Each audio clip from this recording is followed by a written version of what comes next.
What's up, comic book fans? This is John, and you're watching Old Stuff is Cool. Today I've got for you a double mail call from one of my favorite sellers on Whatnot, Harvey Doss Comics. The first box contains my claims from multiple dollar shows over the course of this past summer, so probably from like June to August.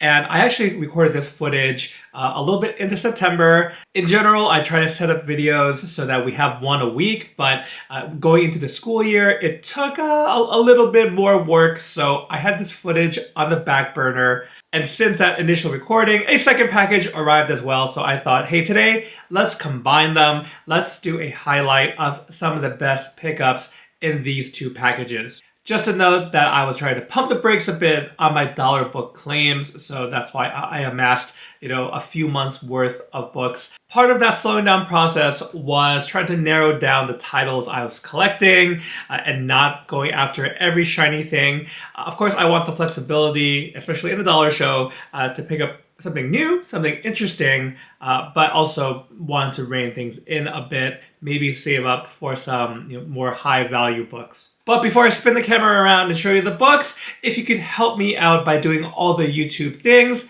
hit that like button, comment, and subscribe if you haven't done so already, and don't miss out on any new videos. Alright, so there's always a lot more Marvel than DC, so let's hit the DC books first.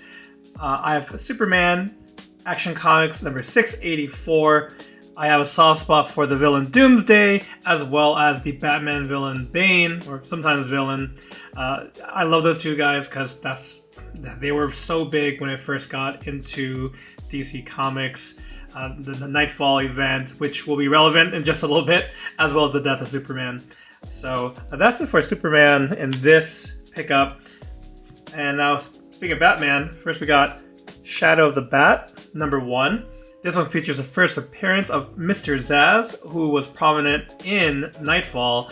And I think whenever you can get a first appearance of a, like a known villain, known member of a rogues gallery of a hero you like, it's totally worth getting. And again, when it's $1, even if I change my mind later, it's not that much of a sunk cost. So Shadow of the Bat, number 1. And then a few parts, well, first Batman 509, that's Night's End. So I have a few more issues of Batman to get to complete that little story arc. And then I'm also working on parts from Detective Comics, and here's Night Quest. It is Azrael Batman, but one thing I want to call out in these next few covers is the artwork of Kelly Jones. And I think he goes in that same category of more abstract artists like Sam Keith, maybe not as abstract as Bill Sienkiewicz, but there's some exaggeration you'll see, of physique and just something, something kind of cool and creepy. Here's Detective number 670, 673, and 674.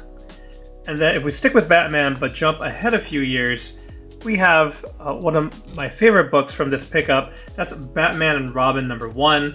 This is during the Batman Reborn era. This is by phenomenal writer Grant Morrison, art by Frank Quitely. I really enjoyed this little run. I think Morrison stuck on for about 14 or 15 issues. And this one is an upgrade of sorts, as when I got into the series, I got this copy. This is my original copy when I was reading the book. It's a second printing, which, the red cover, not half bad at all, but in general, I like to hunt down the first print if possible. So that's what this is. I've been keeping my eye out for this one, as I know sometimes it can be fairly inexpensive, but it can be worth something sometimes. So I'm glad I kind of stuck out for this one to show up on the dollar show. We've got the first printing of New Mutants number 100, which is the final issue of the book. It's got some Rob Liefeld art.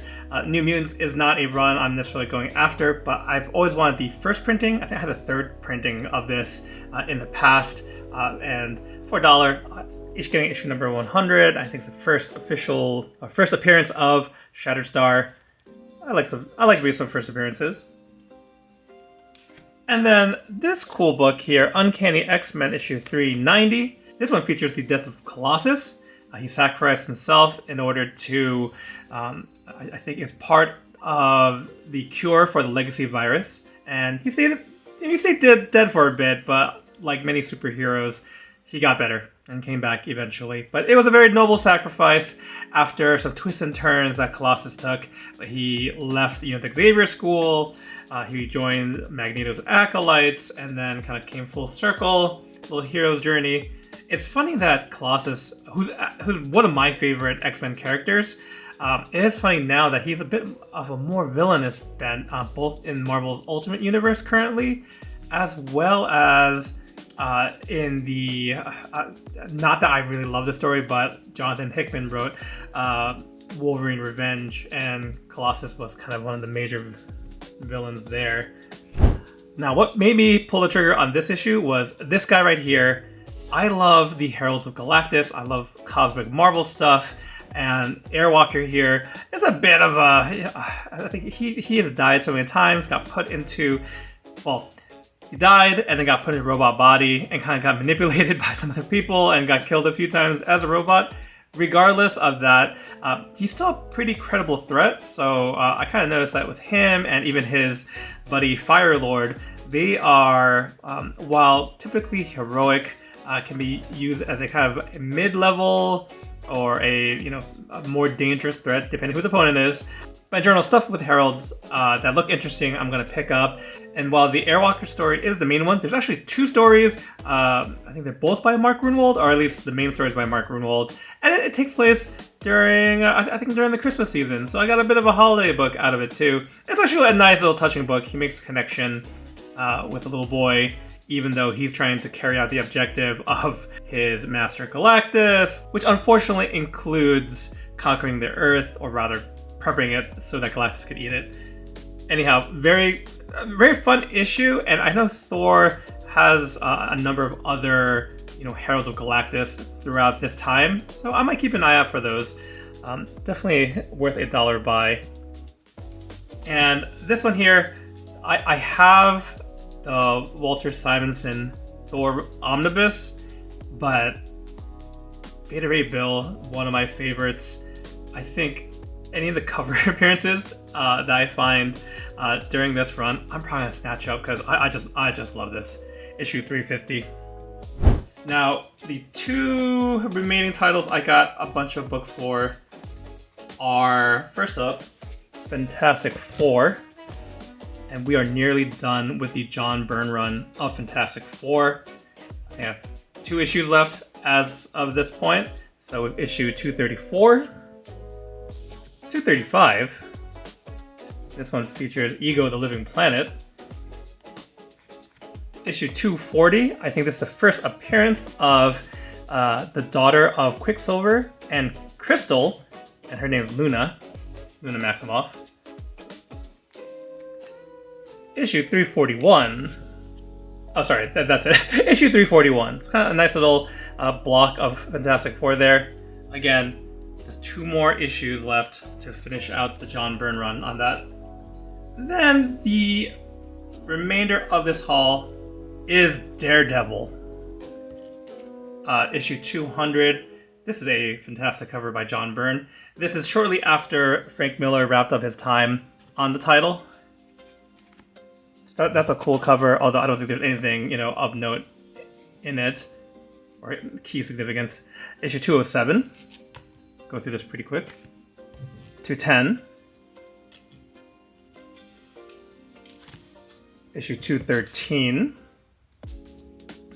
Issue 237. That's kind of a cool cover with the claw there. Issue 238, which I really enjoyed. This is the start of Ann Nesenti writing on this title. It also features Sabretooth in a crossover with The Mutant Massacre, a very prominent story featuring the Morlocks in Uncanny X-Men. Issue 247, got Daredevil fighting, I don't know, is that a sewer alligator? Issue 271. Issue 272, And you can see John Romita Jr. is on art duties here. I kind of like with his run on Iron Man. I quite like his work here. Issue 284. And then issue 304. I kind of just like this cover. This is past the Ann Nocenti run, but I think this is actually some earlier work by Ron Garney, who we just saw earlier. But a very nice cover. So those were the highlights for my dollar book claims for the months of June, July, and August 2025. Now for this next portion that I got from Harvey Doss Comics, it's a combination of dollar book claims, $2 book claims, and then half off back issue bins. And sometimes Megan will go through their in-store boxes, dig through, and basically everything's half off the sticker price. So I like to say I got some really good deals on books I've been wanting to get. So first up, I want to share with you one of the limited series I picked up. This was almost complete. I had 3 of the 4 issues. We're talking about, from the 80s, Beauty and the Beast. I've got issues number 1, number 2, and number 3. Also, when this hit the wall, the cover for number 1, actually I think all the covers are by Bill Sienkiewicz, and this one also features my boy, Dr. Doom. So I could not pass up on that. And now I just need issue 4 to round out the series. Very happy about that. In this set of claims, I also picked up a bunch of 90s Batman. We got issue Batman 450. I've always seen this cover around. I do believe it features someone else, a different character as the Joker. I think another fellow criminal that I don't think he makes it out at the end. Issue 479. Issue 481. I believe that's Maxie Zeus there. And issue 483. This rounds out the issues I was trying to hunt down that are part of the lead up to Nightfall, which I think I just saw is going to receive a animated version or adaptation in I think early or late 2026. So that's pretty exciting. I mean, in Nightfall, just as a quick recap, this was the 90s. Spectacle is a big thing. So you had the death of Superman and then the breaking of Batman's back, as well as a new Batman that was more lethal and a bit crazy. So very excited to see that adaptation. I eagerly await that, next year. The last Batman book here is Detective Comics number 671, and this again kind of goes with that. Night Quest is the part that follows. It's a story arc that follows Nightfall, so try and complete that. Both in Batman and Detective Comics, we're very close to finishing those out. Those are typically, half like $1, sometimes 50 cents. And really at this point, although I dabbled with some Superman, mainly issues surrounding the villain Doomsday, Batman is my main DC character that I'm currently collecting back issues for. So moving on, we've got another street level vigilante. This is a character that I've been picking up a lot of books for, have a lot of love for as well. It's Daredevil. So we've got issue 204, issue 206, issue 212. Some great covers featuring Kingpin here, but nothing really of note, just building that run out. But this interesting Daredevil related book, What If number 2, What If Daredevil Killed Kingpin? Very cool cover. What If, I've always loved this series. I got in the 90s, just picked it off the newsstand and have subsequently gone and not trying to get the run of it, but just to pick up books that either had interesting creators on it or just an interesting story.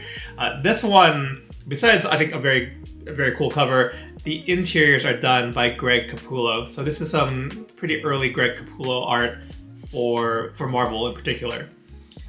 Then moving on from Daredevil, we've got some Avengers related books, like Avengers and Avengers adjacent characters, including Heroes Return, Avengers number 1. This Heroes Return run is fantastic. It's got the stellar writing of Kurt Busiek and the legendary pencils of George Perez. Really, for classic Avengers comic book team action, you can't really ask for more than this run here. And I don't know how many current comic readers are aware of this run. I think it's a newer run, but has a lot of old school vibes. That's not to say there aren't like new characters added to the mix. And I think I'll cut to the footage, but this is actually a great gatefold cover here. And no one can do these giant group shots like George Perez. So I had to pick up at least this first issue in floppy form for the collection. This next book I was surprised to find on the Dollar Show. It is Moon Knight number 35. This one is a special double-sized issue and features both the X-Men and the Fantastic Four. This is from Moon Knight Volume 1, and you guys know, in addition to Daredevil, I am loving me some Moon Knight and picking that up when I can. And then finally, to round out this little Avengers section of the video, we've got Captain America number 341. I mean, I'm always picking up run filler for the Mark Grunwald portion of Captain America, but this one I think is definitely the cream of the crop. It was one of the $2 books this time around, and this cover art is notable because it's inspired by Daredevil number 43 from 1968. So very cool. It's Captain America as the captain facing off against, looks like, I think Tony's in the armor, in the Silver Centurion armor. And rounding out the $1 and $2 pickups, I want to share with you some Fantastic Four books. First up is issue number 1 of Fantastic Four vs. the X-Men. You've got a maniacal Reed Richards here wearing Dr. Doom's armor. I haven't read this one yet, and I'm missing just one more issue, I think number 3 from this miniseries, and then I'm gonna check that out. Then I've got a very old issue of Fantastic Four. It's it's a lower grade copy, but a 25 center, so I think we're in the Bronze Age here. It's Fantastic Four 166. And this one features I think a classic battle between the Thing and the Hulk. Those guys are great rivals. I mean, they're both heroes. I dearly love both characters. There's something about the colors of each one, that kind of the giant nature, the monstrous nature of them, but cool Thing versus Hulk stuff. Moving on, we've got Fantastic Four 215 featuring the villain Blastar. And then, what I'm super excited to share, Fantastic Four 250, that features the Imperial Guard and the X-Men, the classic, and drawn by John Byrne, as well as issue 251. These two, guys, these are the last 2 issues I needed to complete my John Byrne run of Fantastic Four. So that is all complete now. This is one that I've definitely shared with you. I think in my pickups in particular, I've gotten a lot of these books in dollar bins, dollar shows and whatnot. So, John Byrne's Fantastic Four, we did it, guys. We did it. Man, and then where do we go from completing a pretty large run of comics? Well, these were those, half off back issues that I mentioned. This one I'm staring right here, Captain America 254. This one features the death of Baron Blood. I had heard about this story. It's one of the few instances that Captain America has to kill. So that's kind of notable. It also features the death of the original Union Jack and then the first appearance of his successor. Also, kind of a little bit of a newer journey, because in trying to cull what titles I'm pulling, I can open up my collection to maybe some new journeys, and that includes Doctor Strange. So we've got Doctor Strange number 13 here. Awesome cover featuring the cosmic entity Eternity in the background, and this one is notable because it's the first mention of the One Above All, the creator character in the Marvel Universe, God, essentially. And then also Doctor Strange issue 28, I Love My Cosmic Beings, and that's the in-betweener right there, servant of Lord Chaos and Master Order. So there's between like the mystic stuff and the cosmic stuff, this first run of Doctor Strange after it had converted from Strange Tales, I believe, there are a lot of good books, so gonna be getting more of those. Then our boy Moon Knight is back because in the back issues was this Mark Spector Moon Knight. I think this one was just $2 or $3. It's issue number 1. Great cover here. This is one that I'll be keeping an eye out if I get most of this run for $1, and then kind of the big boy books in this run are the Stephen Platt covers. This one does have, you know, some spine damage or just like some noticeable color-breaking spine ticks right in the corner here, but in general, a very clean cover. I wasn't looking to pay a lot for this book, but given that Moon Knight's has had a lot of start and stops and little mini-series and whatnot, I think I would at least like to get any, you know, #1s and notable covers, or I mean covers that catch my eye. Forget about notable, just stuff that I like. So more Moon Knight there. I even got some Spidey in this sale. It is the first appearance of the Spot, Peter Parker's Spectacular Spider-Man issue 98. Kind of cool cover too here. Kingpin's back, got Black Cat, Spidey. I do kind of want to get the issues surrounding this. Spot's first appearance, like issue 99 and issue 100. So happy to add some Spidey to the collection. And last but not least, I've got 2 issues of Daredevil, and these were from the Frank Miller run. So doing a really good job kind of tackling that run there. We've got issue 187, which I've seen this cover a whole time. I would say the you know, mostly white Stark cover is in really nice shape, not too much tanning or anything like that.